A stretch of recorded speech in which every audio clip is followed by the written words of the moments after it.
The Monster of Canterlot, Chapter 28.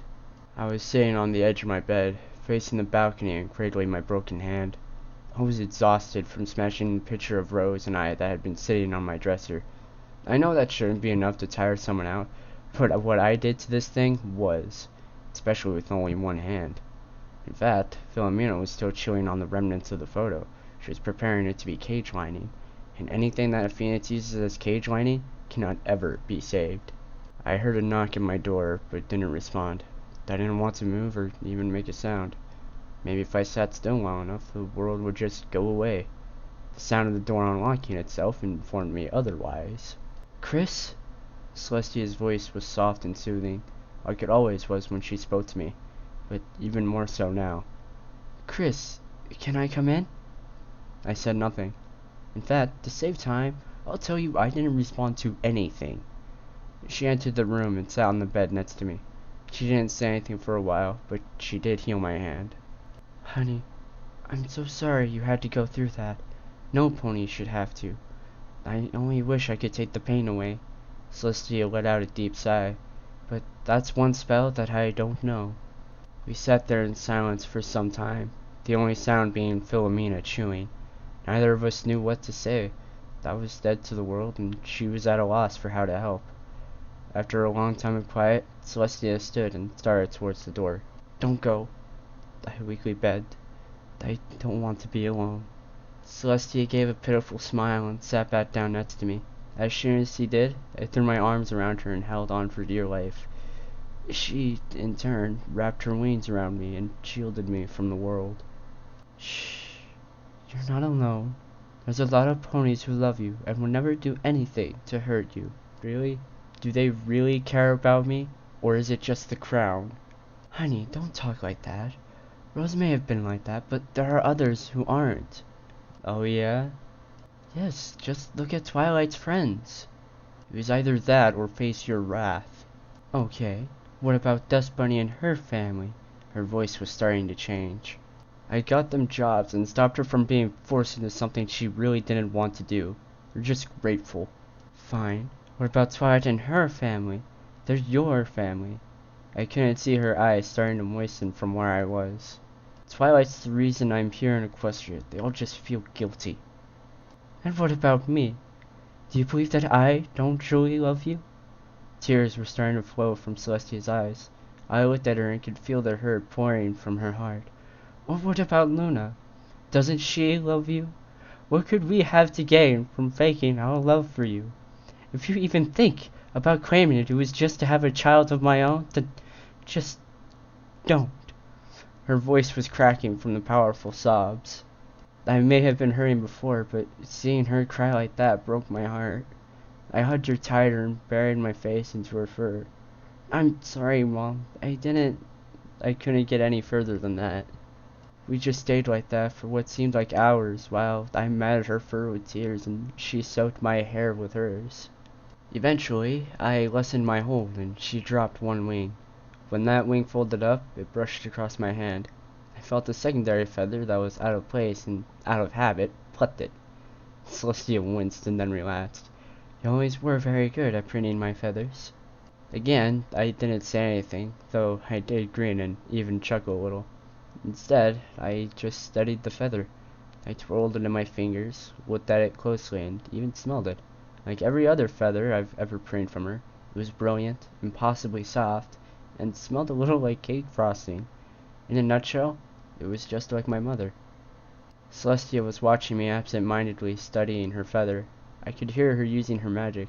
I looked up at her. Celestia was very carefully pulling gold from the back of her breastplate and weaving it into a chain. Then she lifted the feather from my fingers and her horn flared intensely. When the light died down, I saw that she had fused the feather to the chain, and she was holding it in front of me with her telekinesis. "What's this?" I asked. "Look closely." I did as she said and found a message engraved on the shaft. I read it aloud. "So you will never be alone again." She slid the chain over my head and the feather laid right on my chest. I swear I could feel the warmth and love radiating from it. "I put a protection spell on it. That feather is protected from all but the most powerful magics. If you ever feel alone again, Just look at it, and know that I will always be here for you." I threw my arms around her once again, and she wrapped me in her wings. We sat like that for a short time, before there was a knock at the door. "Christopher, may we enter?" Luna's voice came from the other side. I loosened my grip on Celestia, but didn't release it. I'm a little ashamed to say that I was like a child who thought that the moment I lost contact with her, she would disappear forever. I looked from the door to Celestia, and she gave me a look that clearly said, "It's up to you." "Yeah, come in." The door slowly swung open. The second it was open wide enough, Cottontail launched into the room and cannoned into me. I let go of Celestia and scooped up Cottontail. I cradled her like a baby's favorite teddy bear, while she did her best to reach around me with her tiny legs. "Chris, I'm so sorry about what Rose did to you," Twilight said as she walked around the bed to where Celestia and I were. "I swear, if I get my hooves on that cheating horse, I don't know what I'll do." "Nothing. You'll do nothing to her." All eyes were on me after I said that. "She may be carrying—" I covered Cotton's ears. "A bastard foal." I released my hands. "But she is still carrying a fool. None of you would ever be able to forgive yourselves if you hurt that innocent baby." "What about the father?" Rainbow Dash asked. "What about him?" Rainbow smiled maliciously and rubbed her hooves together. I dread to think about what was going through her mind at that moment. "You know, I could banish her," Celestia offered. "Yes, the moon is actually quite nice this time of year," Luna confirmed. "Just say the word." "Thanks for the offer, Mom, but you can't do that either. She didn't break any laws." "So, she has offended me and my family. As princess, I can pass any sentence I see fit." "That's just it, though. You're a princess, not a tyrant or a dictator. It's one of the things I admire most about you." She cooed when I said that and squeezed me again with the one wing she still had around my shoulders. "The man's a wise one, just like his mother." Gerfon's voice came from the back of the room. He was a little too big to get closer than that with all the ponies in the room. "Yes, I guess. Too bad," Celestia lamented. "Chris, I feel I must apologize for my behavior earlier." "Oh? Why is that, Rarity?"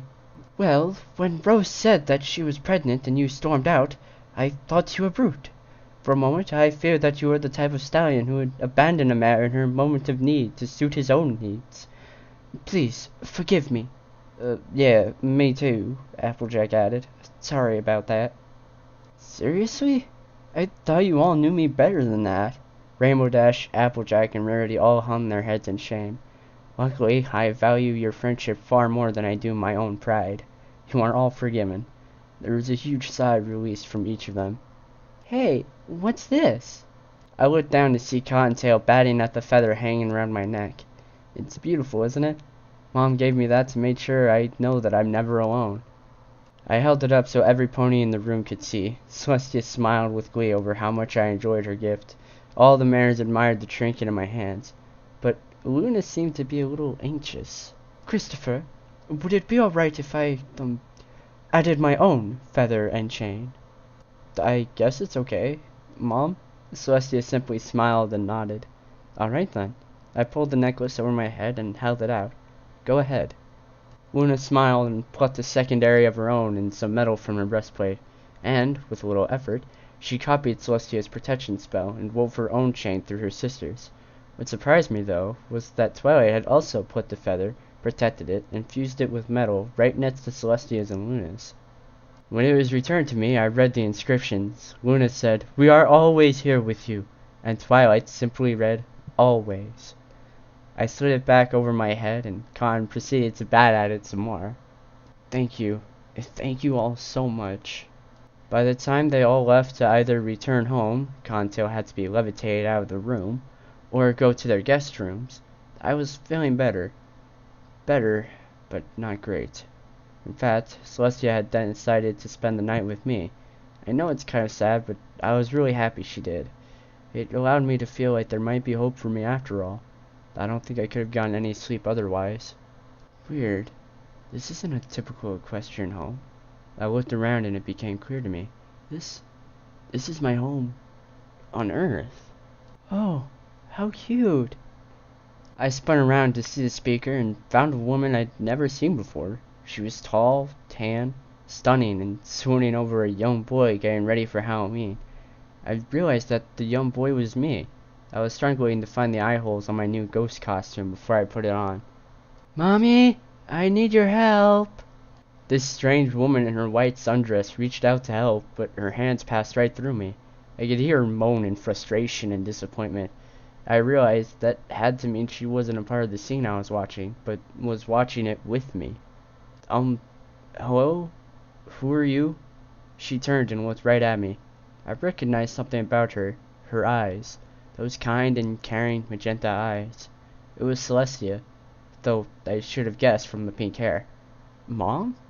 You like it?" she asked, looking down at her human body. "I must admit, I wouldn't mind having a figure like this when we—" Then I heard a voice I thought I'd never hear again. "All right, Chris, I'm coming." I froze. There she was. My birth mother. I couldn't hold back the tears that flowed freely. I rushed past Celestia and threw my arms around my real mother. Or, I tried to. I fell right through her image. I rolled onto my bedside so I could watch again. "I swear, how do you get so tangled up in this thing?" Mom laughed. "Chris, are you alright?" I didn't look at her. My eyes were fixed on the scene playing out before me. It was hard to see through my tears, but I still recognized everything that was going on. "Well, he is your son." My father walked out of their bedroom. "Chris, speak to me. This is my home. On Earth. That's me. And this is Halloween." Mom had managed to get my holy bedsheet to face the right way around. "There. Okay, you got everything?" "Uh-huh." "Got your flashlight?" Dad asked. I held it up and turned it on and off again. "Got your sack?" He always grinned at that, and I never got it at that age. I held it up, too. "Good. Now, let's go get you some candy." All three green humans walked through the door and out into the night. So, that was my mom and dad. This was one of my happiest memories as a kid. I stood up and headed for the front door. Mom and Dad took me all over. I had opened the door and gone through, but it wasn't my neighborhood anymore. Instead, it was the nearby park, the same one we always went to. No, no, not here! I dropped to my knees and held my head in my hands. Once again, Celestia rushed over to me. She dropped down next to me and took my face in her own hands. "Chris, honey, what's wrong? What's going on?" All she saw was a small playground and a small park. There were the sounds of children playing, though none could be seen. None, that is, except for one. She saw my younger self running through the trees and bushes, waving a stick around and shouting, "Bang!" every once in a while. "Chris, talk to me." This is it. This is the day it happened. Celestia could feel me trembling and held me closer. Suddenly, there was a loud screaming, and she turned to identify the potential threat. Instead of a threat, there was a blinding light surrounding my younger self. Celestia watched helplessly as my mother ran to me, screaming my name over and over again. The light expanded to envelop the whole area. An instant later, we were in a field by a stream. I was still curled up and trembling, while listening to my other self screaming for my mommy. Oh, my poor baby." Celestia was starting to cry as well. "To suffer so much at such a young age. I never realized how bad it really was for you." "Well, it wasn't all bad." "What do you mean?" "Hello there, little one." I simply turned to look at the dream Celestia. I wasn't alone for long. The dream world faded out, and my room faded in. Celestia and I woke up just in time for her to raise the sun. We were both still a little teary-eyed when the door opened and Luna walked in. "So, how was your—" "Oh, was it really that bad?"